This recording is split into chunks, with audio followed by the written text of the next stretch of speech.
કુકાવાવ તાલુકાના લુણીધાર ગામની Shri LG education કેમ્પસનો Bharat દેશમાં ડંકો 69મી અખિલ ભારતીય શાળાકીય નેટબોલ અંડર 17 તેમજ અંડર 14 ભાઈઓ અને બહેનો લુણીધાર ગામની શ્રી એલજી એજ્યુકેશન કેમ્પસ શાળામાંથી નાદેડ ખાતે મહારાષ્ટ્ર રમવા ગયેલ હતા, જેમાં ગુજરાતની અંડર 17 બહેનોની ટીમનો સમગ્ર ભારતમાં ત્રીજો નંબર પ્રાપ્ત કરેલ છે।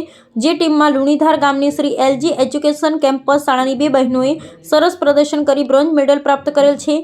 બોઘાણી કાવ્યા ને રામાણી નિધિ આ જોરદાર પ્રદર્શન દ્વારા શાળા તેમજ જિલ્લા અને રાજ્યનું ગૌરવ વધારેલ, તે માટે કોચ શ્રી મનીષભાઈની સખત મહેનત તેમજ કેમ્પસના ટ્રસ્ટી શ્રી મહેશભાઈનો સાથ સહકાર રંગ લાવ્યો હતો। આ સફળતા બદલ કેમ્પસ ડિરેક્ટર મેહુલભાઈ પાઠક, આચાર્ય શ્રી તુષારભાઈ પાઠક તેમજ શાળાના સ્ટાફ મિત્રોએ શુભેચ્છા પાઠવી હતી। રિપોર્ટર પ્રકાશ વઘાસિયા, કુકાવાવ। લુણીધાર આચાર્ય શ્રી તુષાર પાઠક 69મો અખિલ ભારતીય શાળાકીય નેટબોલ સ્પર્ધાની રાષ્ટ્રીય કક્ષાએ ઉજવણી થયેલ હતી, જેમાં ગુજરાતની ટીમમાં અમારી શાળાના 9 વિદ્યાર્થીઓએ ભાગ લીધેલ હતો।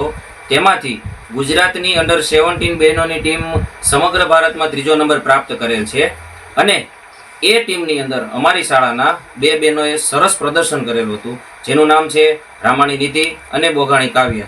આ 2 બહેનોને બ્રોન્ઝ મેડલ પ્રાપ્ત કરવા બદલ અમારા શાળાના ટ્રસ્ટી શ્રી મહેશભાઈ પાઠક, કેમ્પસ ડિરેક્ટર મેહુલભાઈ પાઠક, આચાર્ય શ્રી તુષારભાઈ પાઠક અને સફળતા માટે સખત મહેનત કરવાવાળા મનીષભાઈ, કોચ શ્રી અને શાળા પરિવાર ખૂબ ખૂબ અભિનંદન આપે છે।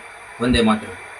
હું શ્રી એલજી એજ્યુકેશન કેમ્પસ લુણીધારમાં અભ્યાસ કરું છું। 69મી અખિલ ભારતીય શાળાકીય નેટબોલ સ્પર્ધામાં અમારી શાળામાંથી 9 વિદ્યાર્થીઓએ ભાગ લીધેલો છે, જેમાં બહેનોની અંડર 17ની ટીમે સમગ્ર ભારત અને ગુજરાતમાં ત્રીજો નંબર અપાવેલો છે અને બ્રોન્ઝ મેડલ પ્રાપ્ત કરેલો છે, જેમાં અમારી શાળાની 2 વિદ્યાર્થીનીઓ રામાણી નિધિ અને બોઘાણી કાવ્યાએ પણ ભાગ લીધેલ છે અને સારું એવું પ્રદર્શન કરેલ છે। તેમને બ્રોન્ઝ મેડલ પણ પ્રાપ્ત થયેલ છે। તો તેના બદલામાં અમારા ટ્રસ્ટી શ્રી મહેશભાઈ પાઠક તથા કેમ્પસ ડાયરેક્ટર શ્રી મેહુલભાઈ પાઠક તથા તુષારભાઈ પાઠક તથા અમારા શ્રી સ્પોર્ટ્સ કોચ મનીષભાઈ રાછડિયા અને શાળા પરિવાર તેમને ખૂબ ખૂબ અભિનંદન પાઠવે છે।